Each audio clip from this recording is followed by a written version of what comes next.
Should we pray? I pray before I do something like this. Oh, that would be great. That would be, Okay. yeah. Dear Father, I thank you for Tim and Josh and that you have raised them up to do this. And Father, thank you for all the guests that you've already brought their way.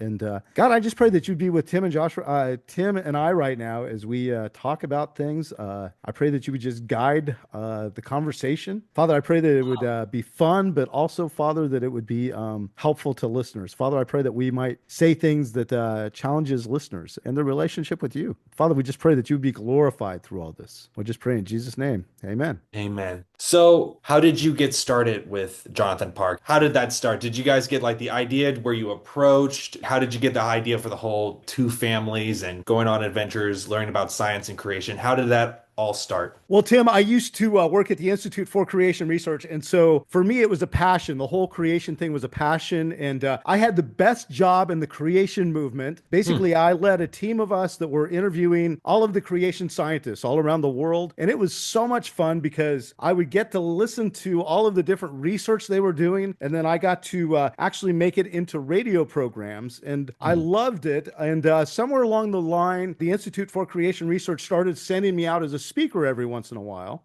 And one time I was out at a conference. It was an Awana conference. And I spoke at the Awana conference, and a bunch of families came up to us afterwards and said, because we had our book table out, you know, if you're speaking at a creation conference, you always got to have your book table out. So Right. we've got all the stuff out on the table, and parents kept asking, well, this is all great, but what do you have for kids? And me and my wife started thinking, and we went, yeah, you know, at that time, there really wasn't anything for kids teaching creation. And so we started talking about the idea of making some kind of a resource for children. And both my wife and I had radio experience. And of course, we were listening to Adventures in Odyssey like everybody, right? And we started dreaming. We started saying, hey, what if we made kind of a Adventures in Odyssey like program, but made it creation based? And so that was kind of where the idea first came. So, Tim, we sat down at a little pizza restaurant and we outlined putting together the whole thing. And we said, let's see, for a kids program, you got to have a boy, you got to have a girl, you got to have dinosaur fossils, and you got to have a dog, right? So we thought through all that, and then I called one of my good paleontologist friends, and I said, "Hey, if you were going to write a story about a dinosaur graveyard, which one would you make it about?" And he said, "Pat," he goes, "there's one that is really cool that nobody knows about, really in the creation movement, called Ghost Ranch." And just the name of that was like awesome. And so we sat down that night in the pizza restaurant, and we put everything on a yellow tablet, and then that yellow tablet went in the trunk of our car, and it rolled around in there for about 6 months. And finally, one day I came home from my job at the Institute for Creation Research, and I said, honey, we're writing this thing. And so we sat down and wrote the first stories. How did you guys get an idea with like going into the cave and the two families meeting? Yeah, well, we said right away that we wanted to make sure to have a boy character and to have a girl character because we wanted to appeal to both boys and girls. And we knew that we wanted the father of the boy to be a paleontologist. Now, what's amazing is when we first wrote the character, we were thinking of a very scientific sounding guy, right? We wanted somebody that sounded like, well, the second law of thermodynamics and that kind of thing. And so we held auditions, and my friend Frank Montenegro came in to audition for the part of Kendall. And when he came into audition, Frank has a really friendly, warm voice. And so our director's name was Kathryn Moken. She worked at the Institute for Creation Research with us. I was at the auditions, my wife and me, and both of the ladies said, you ought to let Frank audition for the part of Kendall, which was the scientist. I said, no. Frank's got too warm of a friendly voice. He's not the scientific guy. And they said, well, Pat, just let him try. And all of a sudden, when Frank was reading the lines, that just felt so warm and friendly. And it was maybe a perspective that I hadn't thought of before was, you know, you don't want a cold delivery on all the science lines. And something about Frank's voice was just amazing because he would be reading about all these scientific facts and it just sounded warm and friendly. As soon as he was done with the audition, I went, yeah, okay. That's the choice. And this might be like a weird question, but was he at all inspired by you a little bit, or was it inspired by somebody that you knew? Or Dr. Kendall Park, I guess, was just me writing about the Yeah, I think if there was anybody that I was thinking of, is it was how would I deliver this? How would I Mm, talk about these subjects, right? But now what's amazing, Tim, is once you start an episodic series like that, you mhm. do start writing for the actual actors, right? Because each of the actors start bringing in their characters and their Mm. personalities. And so pretty soon you begin writing for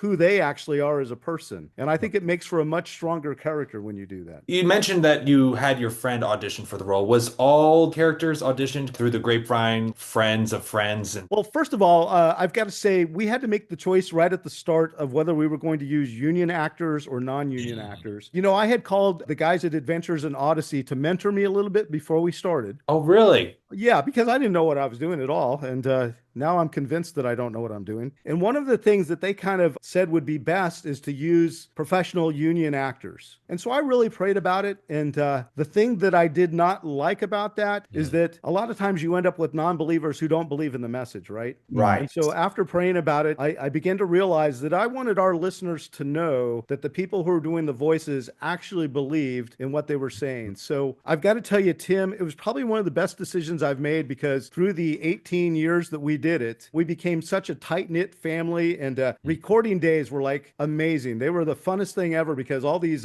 actors would come in with their families and we would fellowship and we would pray for each other. And I really loved doing that. But as far as the auditions go, we set the date of the auditions and then I knew the success of finding the right characters would be to hold large scale auditions. So we held auditions over 2 days and we were going through a different person every 15 minutes. So we were just going through tons and tons of different actors. Boy, some great voices there. A lot of talent came through. Now, here's the funny thing about the auditions is that we were at the Institute for Creation Research, right? And Mhm. so at ICR, the bottom level of the building was, support staff. The top level of the building were all the scientists, and in the middle of all their offices was a conference room. And we decided to hold the auditions there. And so we set up the microphone and all of that stuff. And then as we were auditioning, like the young girls that were going to play Jessie, we had them actually screaming, Jonathan, help!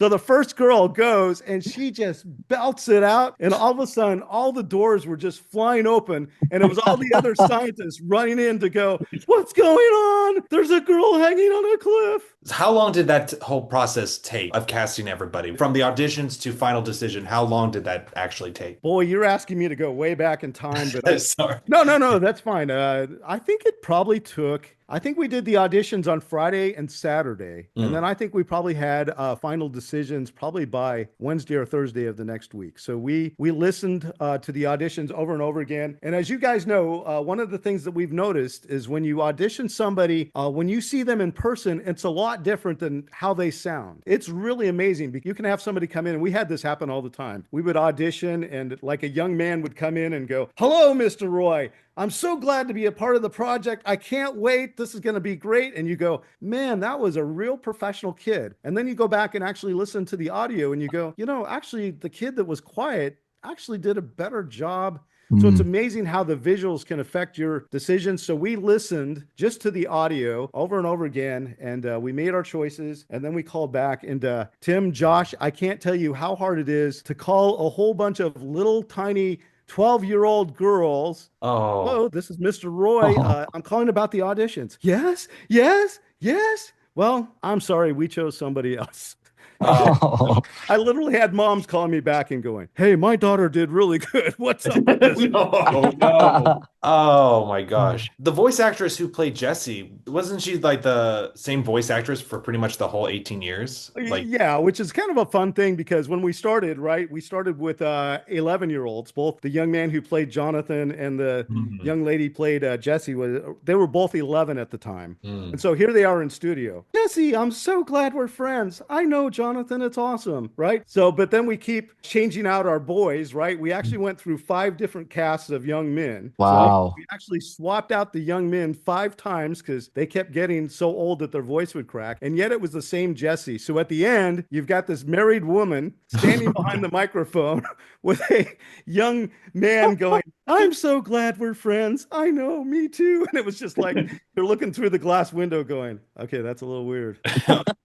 Okay, when you started starting out, was there ever plans to have Jesse and Jonathan become boyfriend and girlfriend or husband and wife? And if so, why did that never happen? Or Well, no, a great thing to do as a writer is to actually put together a whole story arc for what's going to happen with your characters, right? So we wrote a bunch of the background, but then once it started becoming a series that we realized was going to go for a while, we actually got together and wrote their whole life timeline, Mm. right? So we knew everything about where they were going. But then when the broadcast became owned by Vision Forum, they wanted us to freeze them at 14 years old. Mm. And so they oh got wow. eternally stuck at 14 years old. But yes, Wow. here's the little known secret that nobody knows is that, yes, you know what? Jesse goes on to the mission field for a while. Jonathan goes and gets a science degree, and then they end up getting together and getting married and having children. Oh. Oh There my you go. gosh. That just made my whole Nobody has ever heard that before. There you go. oh my gosh. Right here on That Tim and Josh. oh my gosh. It was funny because my wife and I were listening to the entire Jonathan Park series, like in the first 6 months of our marriage. And we got to a part where Jesse was saying, like, yeah, I can't wait to meet a like nice guy, settle down. And my wife goes, you've already met him. It's Jonathan. She's like screaming out at it. But Well, you she said was right. with I love that she was matchmaking, by the way. we all were. What was the reason behind them wanting to have them be eternally 14-year-olds? Mm. What was the reason for that? Well, I think one is they didn't want to deal with all the issues of them becoming teenagers. So that was Mm. Oh, one reason. And yeah, I think just freezing them in time like that solves a lot of problems, right? So you can just stick with the storyline. But again, the issue that caused for us is when we first began the broadcast, we just figured that we would grow with them. And at the time, we didn't think that it was going to go like it did. We were kind of amazed that God allowed it to be blessed and go for so long. But kind of the plan was going to be just to grow the characters with the actual actors, right? And to let them grow up. And then if we ever got to the point is they actually get to have kids and then, you start the adventure all over again. But yeah, when it became the property of Vision Forum, they asked us to freeze them at 14. So the awkward position that put us in, right, is that you've got these actors that are growing older and older, especially for the boys. And oh, it was so funny. They'd be in studio and one day, like their voice would crack because they were starting to change their voice and they would go, oh no, I'm off the project. Oh Oh man. Like one of no. their voices would crack and you would go. Oh no. It was sad. Oh, there's a lot of Jonathan Park stories. Just to name a few in the first couple ones. You have like the alien cult, you have like the one that gets trapped in a manor and all these type of things. What came first typically? Was it we want to teach A and therefore we're going to tell this story in order to communicate it? Or was there ever times where you're like, I really want to put them in this situation. Mm. What kind of things can we teach them in this type of situation? Yeah, well, I think most of the time it was probably coming up with the creation concept that we wanted to teach. So Mm. most of the time we were thinking through what's a major teaching lesson that we want to communicate. Mm. And then B, where would the best location be for that? But sometimes it was just saying, wow, this is an awesome location.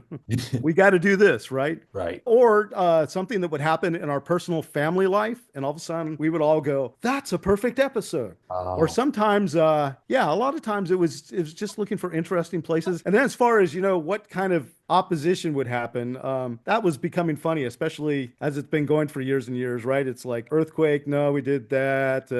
Hurricane, yeah, no, we did that. Fire. Pretty soon you start going, all right, what's new out there that we could do? One of my favorite albums was the whole Beowulf arc. What was the inspiration behind coming up with Beowulf? So as we were thinking about it, we wanted to talk about dinosaurs. So as we were thinking about, well, dinosaurs and man, right? There's lots of circumstantial evidence that they could have existed at the same time. And so we really wanted to take on that topic. And so I started looking through different literature that contained possible evidence of encounters like that. And of course, Beowulf is just a story, right? But we realized that would become a fun springboard for talking about the whole dinosaurs and man issue. Okay, with Alien. Sorry, I'm going to go through some of the ones that stick out in my mind. You The know what, Alien- Tim? It's been so many years since I've done these. Sometimes people will come up to me and say, hey, on that episode when you did this and do this? And I went, yeah, I guess I remember that. So Oh no. How often do you listen to Jonathan Park? Do you ever sit down and listen? I'm like, you know what? I'm just gonna listen to Jonathan Park again for old time's sake. well, every once in a while, I'll do that just to, it's almost like a way. Remember when they crossed the river to go into the promised land and they set up the stones Yeah, as kind of a Ebenezer memorial? stones. Yeah, so sometimes I do it for that very reason is I'll listen to one, not very often, but maybe I'll listen to one just to say, Lord, thank you so much for your kindness to us.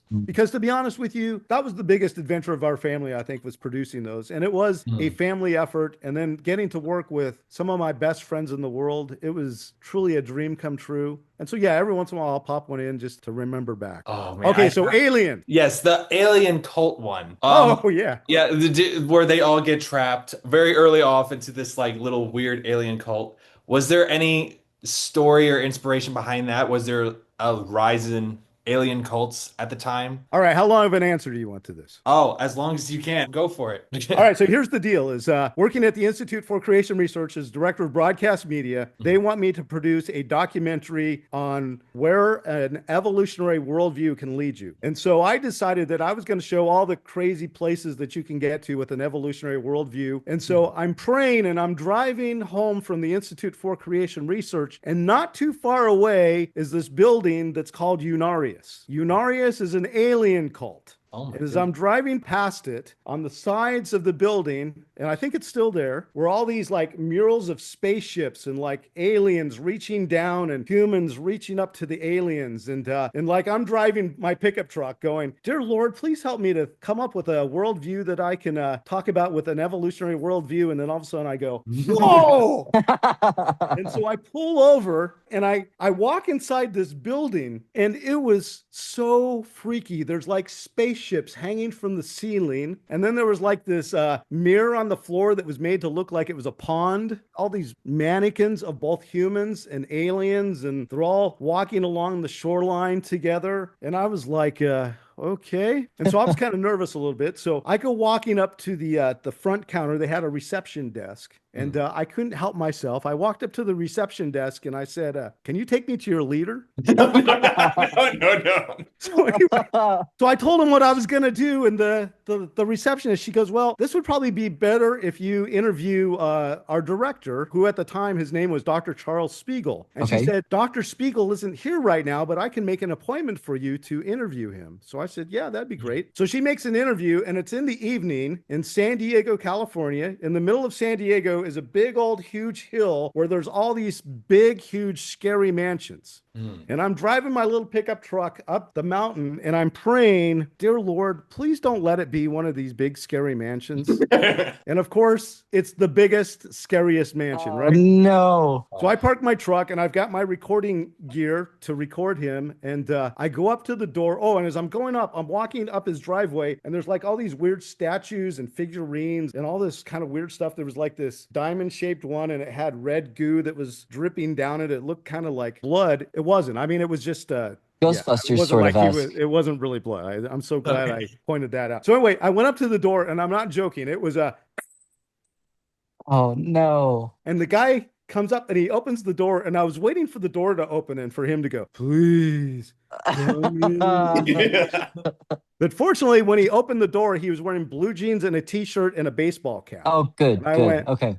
Phew. so I walk into the foyer of his house, and again, there was things hanging from the ceiling and weird statues and that type of stuff. And he said, Pat, come on into my, I think it was den or something. So I go walking in there, and as I walk in, he's got one of those magnetic figurines that's whirling around. They used to be Uh-huh. really popular. They're like these magnetic little things, and you spin them, and they sit there and they spin for a while. Oh, yeah, yeah, yeah. And he said to me, he said, Pat, he goes, I know we're going to talk about this, but he goes, this is the best that I can represent my worldview is this whirling figurine thing. And I'm not joking. This actually happened. I'm sitting there looking at it. And as he says that, it literally comes off its track and it flips across the table and goes to pieces. And I'm Oh my so gosh. badly wanted to say, but I was so scared. I wanted to say, Well, Dr. Spiegel, it looks like your worldview just went to pieces. But I was so scared that I didn't. So anyway, uh, I sat down on the couch and I interviewed him, and I think I still have a copy of the interview to this day. And basically, I asked him, Dr. Spiegel, what does evolution have to do with your idea? And mm, he said, Pat, evolution is our idea. He goes, that's what it's all about. He said, listen, there are beings evolving all across the universe. And he goes, we evolved here, they're evolving on other planets. He goes, so we just believe that other civilizations have evolved like we have. And he said, and we're in communication with them all of the time. And I said, okay. And he said, every year we go out to the desert and we hold the conclave of light. And basically what they're doing is they're rehearsing their future meeting with the, I think it was the cosmutons is what they called it. And so they go out and rehearse this every week. He was telling me all about that. And he said, Pat, we're in constant communication with all of the scientists. And so we know that this uniting is going to happen. Humans are going to unite with all of the other planets, and then we'll all be one together and we'll be one consciousness. And we're all going to come together. And that's going to be the next step of evolution. did he say Okay. what year? No, they go out there every Ah, year and wait. But believe it okay. or not, they haven't arrived yet. So anyway, he says to me, Pat, by the way, would you like to talk to one of the scientists on Cosmuton? And I was like talk to him. He goes, yeah, here's what's going to happen. A ball of light is going to float above my head, and then it will come down and go inside my mouth. And he goes, my eyes might roll back a little bit. Don't freak out. He goes, and then his voice will come out of my mouth, and you can ask him all kinds of questions about his planet and all of that stuff. And I was like, oh man, I wish I could, but look how late it is. I gotta go. And so I like packed up all my recording gear, Yeah, got back in my truck and drove down off the mountain and went, whoa. yep, Oh my So literally God. that yeah. episode, Tim, to give you too long of an answer, was all based on Unarius there in San Diego, California. Oh Don't you my. just love when you have the opportunity to interview a cult leader?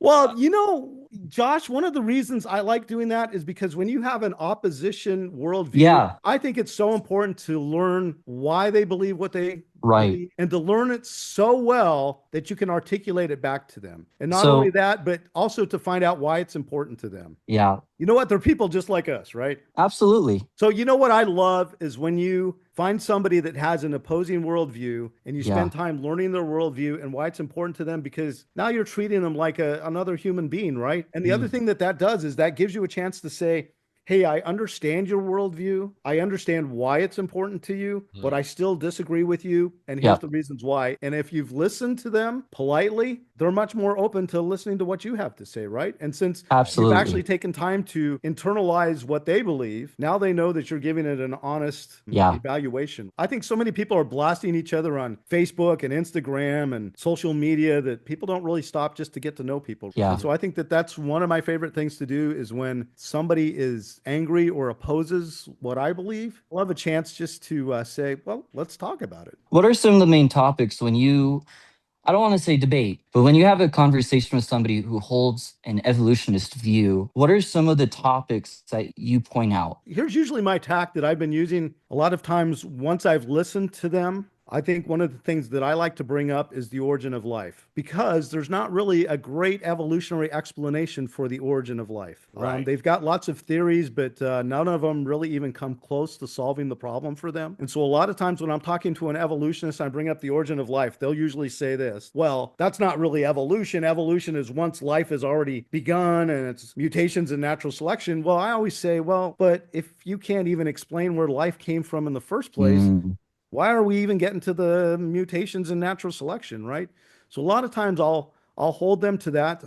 There was one guy, when you're a creationist, you get called a lot of horrible things. One time I got this email that was just calling me like all these nasty names. And finally I just replied to the guy and said, hey, you want to have an honest conversation? We don't have to do this. And he said, sure. And so he was kind of blasting me. He was going, listen, I don't know how you can believe in an invisible God that there's no proof for. I don't understand how you can just believe something without even having any evidence for it. And so I just asked him, I said, so do you believe in the Big Bang? And he said, yeah. And I go, well, do you believe that Big Bang led to the first life? Yes. well, do you believe that non-living material became alive? He said, yes, I do. And I said, well, how did it happen? And he replied back and said, well, science doesn't know that yet. They're still trying to figure that out. And I said, but you believe that it happened though? Oh, absolutely, because we see life all around us. And I said, well, congratulations. I think you're even more religious than I am because you're believing something with no evidence for it. So I think a lot of times Christians get labeled as being the religious ones, but when you think about evolution, there are so many things that they have to believe in blind faith, right? They have to believe in blind faith that nothing became everything in the singularity. They have to believe that that singularity expanded outward, and then they have to believe in faith that hydrogen clouds collapsed down into the first stars. They have to believe that one of those stars was ours and that a disk was going around the sun, and then they have to believe that through collisions of debris that it formed planetesimals, and in blind faith, they have to believe that those planetesimals became the actual planet Earth. They have to believe in blind faith that comets hit the planet Earth to bring the water that was needed. In blind faith, they have to believe that the right chemicals came together inside the sea or somewhere else out in space, and that those created life. All of those are things that they have to believe in blind faith without the facts to support them. And I always tell them, well, you believe a lot in blind faith, but you know what I believe is that design points to the designer.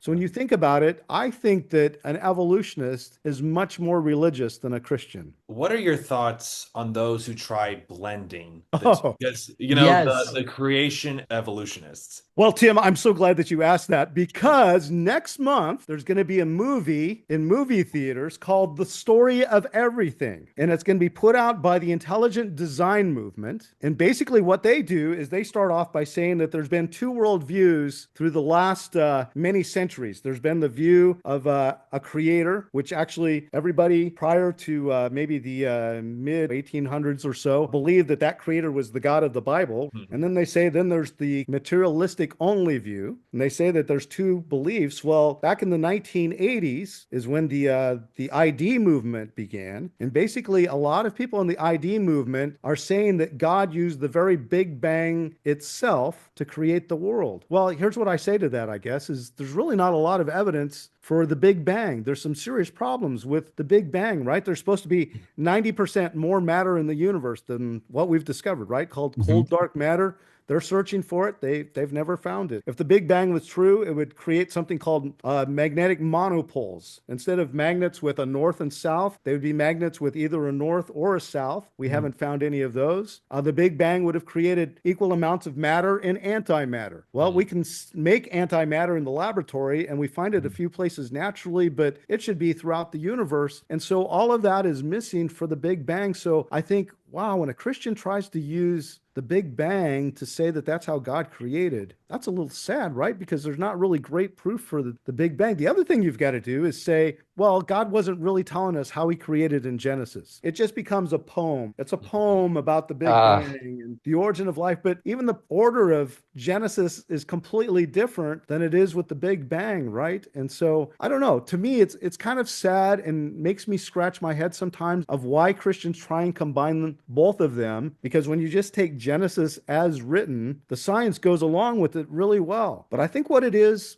I think Christians don't want to be thought of as being stupid. And so what they say is, I'm going to hold on to all the modern day science because I want to be smart, but I also want to be a Christian, so I'm going to combine the two. But it causes some serious issues, I think, when Christians do that. Sadly, this movie is going to be out soon, and I think Christians all around the nation are going to go see it, and it's going to be, I think, confusing to most. Going off of the theistic evolutionists, there's also another group, long earth creationists, who just believe that the days were actually thousands upon thousands of years. What are your thoughts on that argument? Here's the way I think about it is really what it comes down to, Tim, is where do you put the fossils and the layers into time? I'm going to make it super simple, all right? This is my super simple presentation. Comes down to the layers and the fossils. So there's three places you can put those. You can put them before creation, during creation, or after creation. No other than those three. So if you put it before creation, basically what you're saying is that there was a gap. And so what a lot of Christians say who subscribe to the gap theory is they say that in the beginning were the heavens and the earth, and then God cast Satan to the earth, and there was animals and destruction, and animals were dying, and layers were happening, and it deposited the fossil record, okay, and then they pick it back up and then start the whole first day of creation. They put that gap there to try and explain those fossils and those layers. Well, big problem is you've got, before man was created, before Adam and Eve were even created, you've already got millions of years of death, pain, and suffering going on. All of a sudden, you are totally messing up the whole scriptures in Romans that say that death came as a result of man's sin. Okay. Right. So you got to start tweaking on the scriptures for that. Yeah. Okay, likewise, you could say that, well, it was before, during creation. Well, during creation would be putting those days as being long days of millions of years, right? Mhm. Uh-oh, you get into the same situation now as you've got animals living and dying, and you've got death and pain and suffering before Adam and Eve even came on the scene. Mhm. Uh-oh, that's a problem. Again, you've got death before sin. The other thing you've got is God having millions of days of death, pain, and suffering, and then him at the end of creation week saying, and it was very good. Mhm. Well, he said it's very good with all those layers of death, pain, and suffering in there. The last place you could put the fossils and the layers would be in Genesis chapter 7 with a worldwide flood, Mhm. right? I mean, think about it. You've got a worldwide flood that's literally destroying all the creatures that were not on the ark. You've got big old herds of animals just being picked up, slammed down, all that sediment deposited on them. I mean, that would be the perfect place to put those. Now, check it out. If you put the fossils and layers before creation or during creation, that means that you're not putting them during the flood. Uh-oh, you know what that means is that when we look at fossils and layers, you can't say that it was a worldwide flood that caused Mm. those. So now you've got to deny that the flood was a big deal, right? You've got to say maybe it was a local flood, or maybe it was so not a big deal that it didn't really even kill anything or cause any layering, right? So it causes some real problems, I think. Why do you think it's important for Christians to educate themselves in terms of like creation science and things like that? Because I've met people, like even at Bible college, who were like hearing stuff in like in Genesis class about like science and everything, and they were like, I wish I didn't even take this class. What would be your response to people who say they don't need to educate themselves in the realm of science at all as Christians? Well, Tim, God gives different gifts and different passions to different people, right? So I could see somebody saying, I'm not really a science person, but I guess probably I could say that about myself too, is it's not so much the science that gets me excited as much as just the creation apologetics and what it means. But I guess here's what I would say to most Christians is I think it's important for you to have a reason for why you believe. I think we've got way too many Christians out there that really don't know why they believe what they believe, right? So first, for your own faith, I think. I think it's incredibly faith building when you start to realize that all of science, all of history, every aspect of this world points back to the Creator again. So for yourself, I think it builds your faith when you go, wow, everything points back to God again. The other thing I think is, I think we need intelligent thinking Christians, because if we're supposed to be a witness for Christ and you're talking to a non-believer and they say, well, why do you even believe that? Isn't it just a bunch of Jewish guys that sat around that wrote the Bible? And you don't have an answer for that? You're not being a really good witness. Or if an evolutionist says, but evolution's been proved, how do you even believe in the Bible when it says that evolution isn't true? If you've got a Christian who goes, yeah, I don't know. So I think one is for building your own faith, but second of all, I think it's for being able to have an answer for non-believers. I think it's important. And you know what's kind of cool is, think about this. If you're any other religion in the world, you have to believe something that sometimes people even know aren't true, right? If you had a religion where you knew deep down it's really not true, but you've got to believe it anyway. Isn't it cool that God has just asked us to believe in truth? And then he tells us how he did it, and then the science lines up. I think a lot of Christians go through life this way. Don't show me the evidence. Don't show me the evidence, because they're scared that something's going to contradict their evidence. But you know what's neat is, if God really created the world and inspired the word, they're going to be totally together. And what's Yeah. cool is, as Christians, we can pull the blinders off and we can check it out and go, yeah, you know what? This all fits with what he told us in the scriptures. I've had some people come to me, they always say, like, well, science doesn't prove the Bible, or what portion of scripture would you point out of actually, no, science actually does prove creation? Yeah, first of all, I would make sure to be careful not to say that science proves the Bible, because the Bible stands on its own. But I think a good way to say it is that scripture is in harmony with God's word. And so I just happen to have my Bible here. And so I'm glad you asked. Great creation passage, Romans 1:18. For the wrath of God is revealed from heaven against all ungodliness and unrighteousness of men who suppress the truth in unrighteousness. Wait. So they know the truth, they suppress it. Well, does that mean that I can look at the heart of the most avid atheist, and in his heart of hearts, he knows there's a God?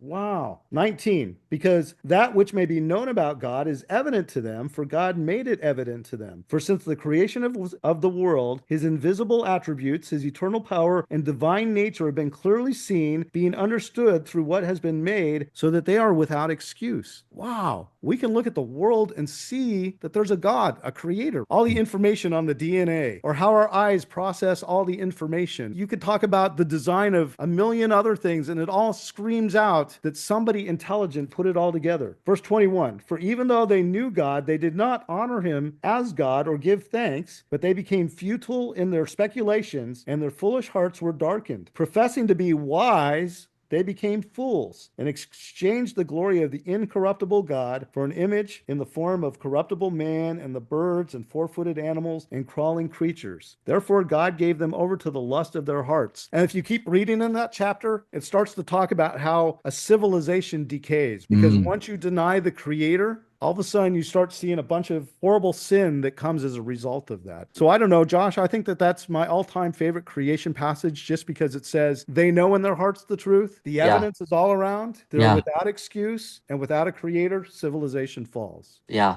that's great. What got you interested in all the science, and specifically science from creationist perspective? Yeah, when I was young, I loved radio. And so I had worked for several radio stations and actually worked my way up to being a regional manager over a network. And one of the employees that was working for me also worked for the Institute for Creation Research. And so when they decided to start doing a media production, he asked me if I would come work part-time. So it was really fun, because from 9 a.m. until noon, he worked for me at the radio station. And then from noon until 5 o'clock, I worked for him at the Institute for Creation Research. And it was kind of fun to have that relationship with him. He's still a good friend of mine. Anyway, I started working at ICR thinking that my passion was media. And I also had a passion for young people, training and mentoring young people. And probably a year or two at being at ICR, eventually I went on and became full-time. And then from there, we actually formed an entire staff that was working on the media there at ICR. But probably about 2 years into it, I went, my passion is not media, it's creation. The reason I love it is because it takes a wimpy Christian to being a strong Christian when they realize that this is true. It's not just another religion, but it's actually true. I think when that light bulb goes off for a Christian, they actually become powerful in their faith. And then I also love the apologetic aspect of creation as well. I love that it's something that you can challenge a non-believer with. So that is why I fell in love with the creation message. As you can tell, I'm an old guy now. I'm just as passionate about it as when I first began. And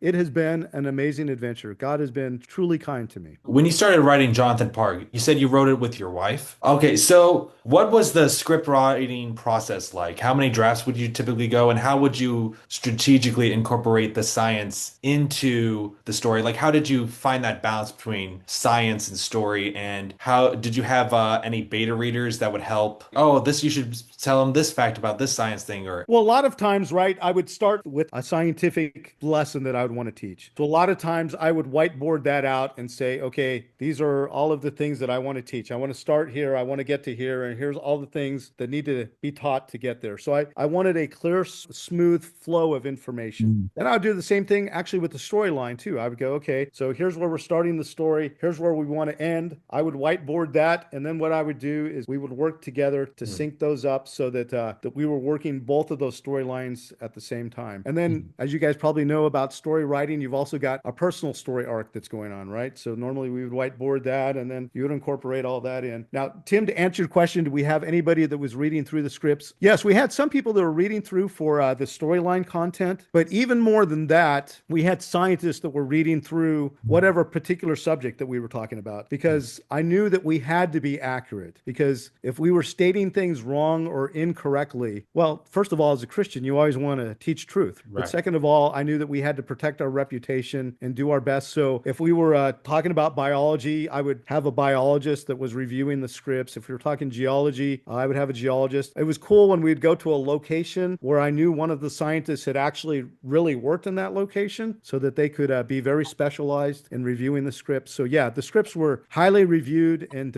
I can't tell you, as a layperson, when you write science scripts, I got got a lot of red marks back. And so that would Uh, cause us to dig deeper and do more research and then turn it back around to them. And we would work it through that process until we were accurate with what we were saying. Mm. Now, what's fun, by the way, is working with scientists on a fictitious story because oh. scientists are not wired that way, right? How long would it take to write each script? And because there's like 12 episodes each volume, how long would it take to write one episode? And how long would it take just to write a whole volume's worth? When we were in the crazy season, when we were cranking them out the quickest, we were cranking out one a month, which meant that I had to research and write the script in 2 weeks. And then I had 2 weeks to, well, I mean, we were doing some things simultaneously, right? But then Right. we also did the recording and then you go into production. And so we were literally cranking one out every month, which was a crazy schedule. Before we move on into other things, we were talking about space a little bit. So I'm wondering, you have a couple episodes concerning the moon landing, whether it was real or not. Why did you guys choose to do an episode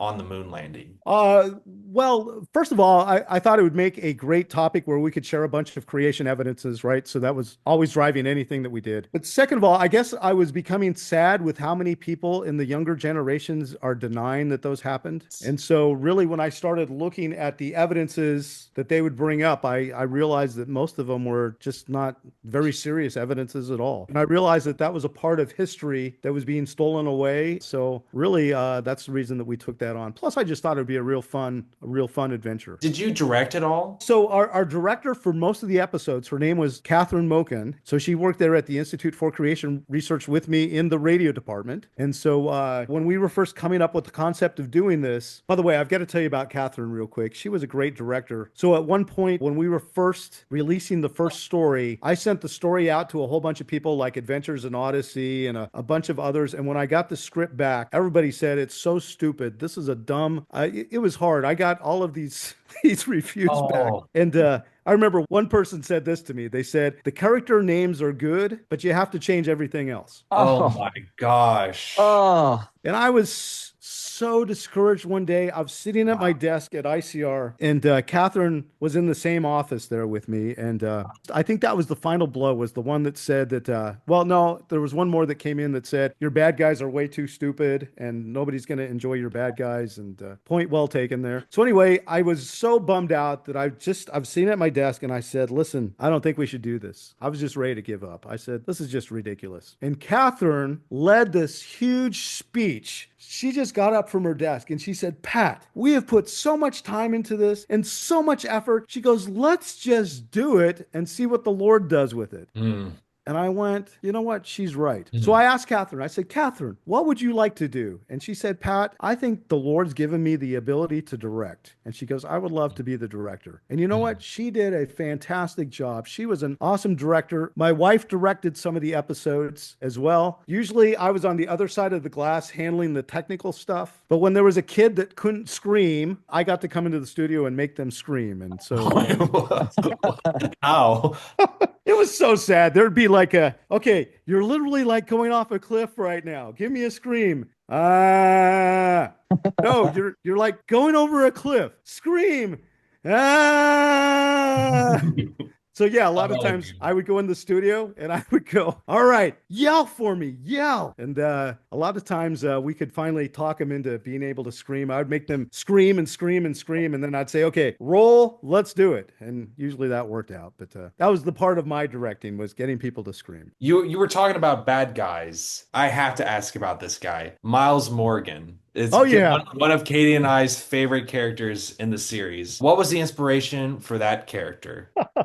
Okay, so Miles came in after Vision Forum took over the broadcast. Mhm. And so we're in a brainstorming meeting, and Vision Forum says to me, Pat, we need a villain that's going to dog them through all of the episodes from now on. So we want you to create a villain. And so we sat there and brainstormed that out, and we said, you know who the best villain would be? Is somebody who was one of their friends, who was part of the team, who got to know them well, and somebody that the listener trusted. And then all of a sudden, if we ooh. twist him, that's going to be the ultimate bad guy. So Miles Morgan was our bad guy, as you know, for many, many seasons. And then what was weird is I kept getting emails from listeners saying that they wanted him to go back to being good again. Okay, All right. So we talked about it, we said, but will that ruin Miles if all of a sudden he's back to being the good guy again? No, we sat down finally on one of the albums and we said, no, let's do it. Let's turn Miles good again. And so we walked through the whole story arc because you don't want something that's cheesy. And we knew it couldn't happen fast, and we knew that it had to be justified. So we started off with Miles is their enemy. Miles is back to being their friend. What things have to happen along the way to justify it? So by the time he gets here, the audience believes it. And you know what was cool is that can come off horribly bad, and a lot of Jonathan Park was cheesy. I mean, it was just pure cheese. But with that particular transition, I think that might have been one of the things that worked out well because when we did that, all of a sudden I got all kinds of emails from people that were saying that they were crying when Miles Morgan became a Christian, and I went, "That's what we were shooting for." So, Wow. Miles Morgan, the played by line Don Kesey, by the way, I have but he to was say, great. He would come into the studio, and I'd say, "Don, it's time to be a bad guy for Jesus," and he'd go, "Yeah, I'm gonna do real nasty things for Jesus." a line that my wife and I quote often is Miles Morgan. A lot more than you would think that like two 20-something-year-olds would point to each other just randomly out of just pure air. But we love that character so much. Well, okay, so you already kind of touched on this a little bit, but is Jonathan Park like one of your number one favorite projects you've ever worked on? Yeah, definitely. Definitely. And the reason, Tim, yeah, without really even thinking about seconds, and I've gotten to do a lot of really cool projects. I mean, I've gotten to do some really fun projects. God's been so gracious and kind to me. But I think the reason Jonathan Park stands out to me was it was because our whole family was working together, and then we were working with towards the latter part of it with the Riffenberg family, and they were great friends, and we enjoyed doing that. And then all of the cast became good friends. I don't know. There's nothing like a recording day where you've got all these Christian actors behind the microphone and you're just laughing together and going through life together and growing up together through all of that. So, yeah, absolutely my most favorite project of my life. Have you ever had any Jonathan Park cast party? On the 10-year anniversary, we actually rented an aquarium and we got a bunch of fancy food and everybody dressed up. And we actually had a whole just, I guess, Thanksgiving ceremony to the Lord. Oh, And it was fun because we got to walk around the aquarium and everybody was carrying great plates of food. And it was a lot of fun. Okay, so looking back, I know it's been a while since you worked on these episodes, but is there anything that you would change about the show or like a certain episodes if you did have the opportunity to go back? It's like, you know what, that always bugged me. If I could have just tweaked it. Oh, yeah.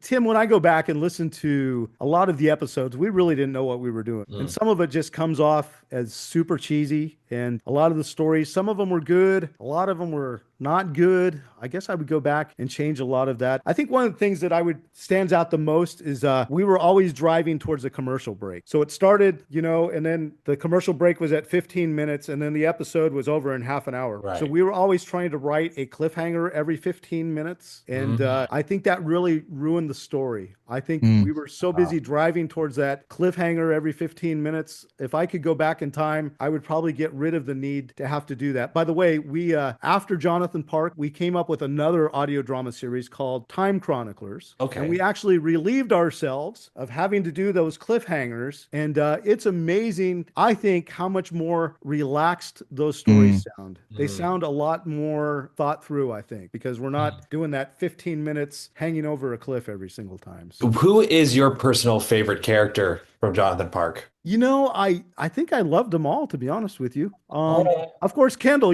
got to go solid Kendall just because I related to Kendall so much. And Kendall a lot of times was speaking the lines that I would say as a dad or as a creationist. So I think I really enjoyed the part of Kendall, I think. But I really enjoyed all of them. Is there a favorite either episode, volume, or era you have of Jonathan Park? Because there's kind of like you talked about different boys coming in casting like this. Was there a specific era that was your personal favorite? Well, I think as far as content went, I really enjoyed Battle of the Worldviews. And the reason I enjoyed that was because as I was writing for both the creation team and the evolutionary team, I wanted to be as accurate as I could be with the evolutionary team. So on that project, I would spend more hours talking to evolutionists than I would talk to creationists because I wanted to not create a straw man as much as I could. Right. And so I think that was my favorite project because I would think like a creationist, but then I would call an evolutionist up and I would talk to them and I would try and take on what they would say the best that I could. And then I would write that part. And to be honest, there were some times where I would go, oh, yeah, how would a creationist answer that? And that's the point in which I went, okay, that's good because I'm doing my best now to think as an evolutionist. So I think I like that album for that. But then I also like The Voyage Beyond, where we did the high-tech submarine and then it ended up with them going to space. I think that that was probably just my favorite storyline that we did. Jonathan Park is centered around two families. The institution of family has really been attacked, especially in the 2000 post. When writing that, was there anything that you were trying to fight against? That was very intentional. We wanted to model a biblical family the best we could. Now, when we first put together the first episode, Secret of Hidden Cave, one of my production guys was a guy by the name of Tim McMahon. And Tim was a pastor, but he was working for me doing audio production. And when we produced the first episode of Secret of Hidden Cave, Tim came to me and he said, Pat, I feel like these kids are being disrespectful to their parents. I'm so glad he did this. He really kind of took me aside and said, Pat, you need to be very careful the way you're portraying these children because we want to have something for kids to kind of model their own actions after. And I think it's the first time where I had a moment of saying, oh, yeah, that's true. We need to be very careful with that. And so with Tim's help and then my wife and I thinking through it, we really wanted to portray a biblical family. And then when we got to Vision Forum, it was also very clear that they wanted that to be secondary to the science, but that it needed to be one of the major factors in the broadcast. And so I loved doing that. I loved trying to do our best to portray a biblical family as best as we could. I had a lot of critics come to me and say, you know, when you model a perfect family, it's boring. But I said, you know what? I don't think it is, A. But B, if we're going to write storylines, why not write stories that are going to motivate people to be the most godly they can be? I'm not interested in writing stories that don't bring somebody closer to Christ. What were some of the other factors that you were just like, these are the main rules and we're not going to break them whenever you were writing a story? Boy, that's a great question. I think some of the things that we had in mind is first, we wanted to be accurate with science, right? So one of the rules that I was not going to break is, you know, there's some iffy things in the creation science arena for a lot of lay people, right? Where they're into some really interesting topics that aren't proven yet. People are always talking about, hey, why don't you do episodes on dinosaurs still being alive? And I said, well, that's out there like that. So scientifically, I would say I always wanted to hit topics that we could stand behind and I could point to research. So that was one of my rules, is that I wanted everything said on the broadcast would be backed by some research that I could show. As far as families, I think that we wanted to model the best we could what a biblical family would be. So that was a definite rule, is let's try not to cross the boundary of showing an ungodly family unless we're using it to actually teach a lesson with it. Like on the Battle of the Worldviews, we learn about Shannon's family. You don't even realize that she's married until towards the end of that series, and you can see the snarkiness between her and her daughter, right? But then we resolve it towards the end because we wanted to model what that looked like. I don't know if that answers your question, really. No, that's spot on. Was Jonathan Park always designed to be an audio drama, or was it ever considered to be a book series or a TV show or animated or anything like that? Okay, from the very start, we wanted it to be an audio drama, but here's the irony, as we wrote the story as an audio drama, and then about just as we were finishing, somebody said, hey, you ought to publish this as a book. So we took the audio drama scripts, which is just, when you think about it, sound effects, music, and dialogue, right? There's no descriptions or anything. So we went back and took that and rewrote it all as a book, complete rewrite, and then it got published as a book, and that took maybe a year of our life. So by then, the audio drama had kind of become outdated because we changed so many things. So then when it was time to make it into an audio drama, then we took the book and completely rewrote it back into audio drama scripts again. So it was not the way to do it, but that's how we did it. With the scavenger hunt one, the father leaving it for his evolutionist son, what was the inspiration behind that? Was that kind of just like a National Treasure type of inspiration vibe, or that? You caught us. Yep. National Treasure. Oh, there man. you go. Nicholas no, Cage. we watched that, and both my wife and I, as the credits were rolling, we looked at each other and went, yeah. Like, really?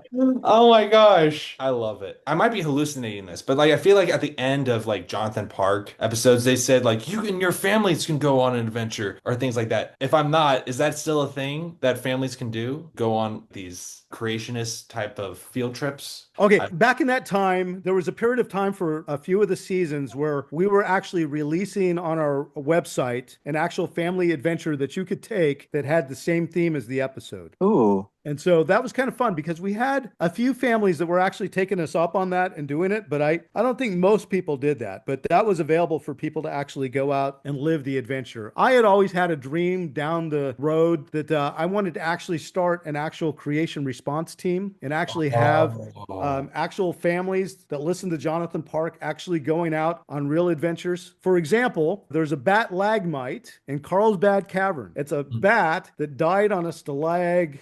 If I got that right, I was getting backwards. Anyway, it died on a stalagmite and fossilized very quickly, right? And so somebody took a picture of that in the 1950s. So my goal was, wouldn't it be cool for a creation response family to head out to Carlsbad Caverns to find that bat and to take a whole bunch of new pictures, right? Or what if one of the geologists in the creation movement needs a sample from a particular mountain, but he just has never had the time or the money to get out there to grab that sample? What if a family headed out to get that sample for him so that they could be a part of actually doing creation response team things? And then we had lower levels too, where it's like have your neighbor over and for dinner, and you can show them this video, and here's a Q&A sheet on how to ask them questions after. So we had all these grand plans, but unfortunately they never came together. So I guess the Lord's direction, right? And you guys used to sell like risk communicator watches, right? Yes. Yeah. Yes. Oh, I always wanted one of those. Mr. Roy, do you have any plugs for our listeners in terms of like ways people can, everybody listening, to go and check out? Yeah, Tim, I'm so glad you're asking me that because it's important for people to be educated and equip themselves. So yes, a great site to go to is ICR.org, the Institute for Creation Research. They've got a search engine. You can also go to answersingenesis.org. And again, a great search engine there. It's amazing. You can type in just about any term like dinosaur or Noah's flood, or you can type in a name of a fossil, and it's amazing how many thousands of articles that you can access on those sites. Those are my go-tos. A lot of times it's ICR.org and answersingenesis.org. What about Creation Ministries? That one's pretty good too, is it not? CMI, yes, creation.com. Good Yeah. job, Josh. Yep, that's another great one. It's really good. You know, all three of those organizations are very careful about what they publish. I really like going to those three because usually it's pretty solid. Let me bring up another one. My friend Dan Biddle would hate if I didn't mention his. Genesis Apologetics. Ooh.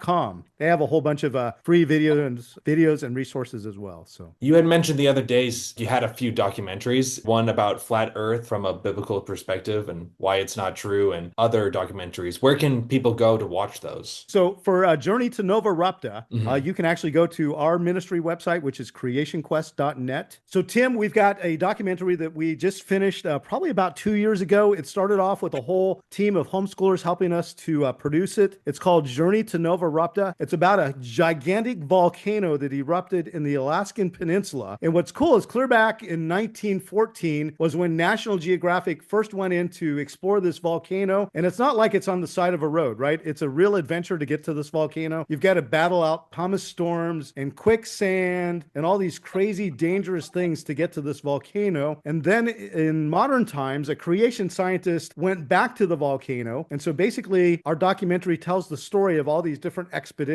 that took place to Nova Rupta. So you can check that out on our website, creationquest.net, and you can click on Journey to Nova Rupta. So that'd be one place to go. We've also got a bunch of other videos that you can watch on our website if you'd like to. The other thing that I'd love to say is I'm wearing my Genesis Experience shirt, and that's because we actually have a creation presentation where we travel all around the nation, and we do illusion, and we blow up hydrogen on stage, and we do a game show, and it's a 90-minute family-based presentation. So we love for people to invite us. It's crazy. We don't charge for it. We decided 6 years ago when we first started that we were just going to show up and see what God does with it. And so we've traveled back and forth across the nation several different times. And Wow. so if somebody's interested in having a 90-minute crazy fun family presentation, we would love to come to wherever you're at and do that. Yeah. So you can also check that out if you go to creationquest.net and click on Genesis Experience. experience, you can actually watch the trailer and kind of read about all the different things we're doing with that. I would be interested to know, do you have any, because I know about the Creationist Museum and Noah's Ark, the big Noah's Ark. Is there any other museums that you think people should know about? Maybe get overlooked a little bit in Oh, terms you ask such great questions. So David Reeves Ministries now owns the largest per square footage museum in the world, Whoa. right outside of Tennessee. So that's David Reeves Museum. There's a museum in Branson, Missouri called we're the Genesis Experience. They're the Creation Experience Museum. That's a great one. There's the Institute for Creation Research with their Discovery Center. Boy, there are museums all over the nation. If you Google it, you'll start to see that there's all kinds of ministries all over the place that have either creation museums or creation-based field trips. There are so many creation organizations out there that, boy, just about every part of America, you can get involved in a creation ministry somewhere. Mr. Roy, thank you so much for being on the show and taking time Yes. out of your day to come talk with us about all this cool stuff. It's my pleasure, and it's fun to see what you guys are doing. I listened to a few of your podcasts just to check you out. I love your sense of humor. I love the way that you guys approach life. It's awesome. It sounds like the Lord is really blessing what you're doing, and so I'm honored that you asked me to be a part of this. And I pray that God continues just to expand what you guys are doing, and that Oh, use you in powerful ways. Thank you you so so much. much. That means a lot. It really does. Thank you so much, Mr. Roy, and God bless you. God bless you guys too.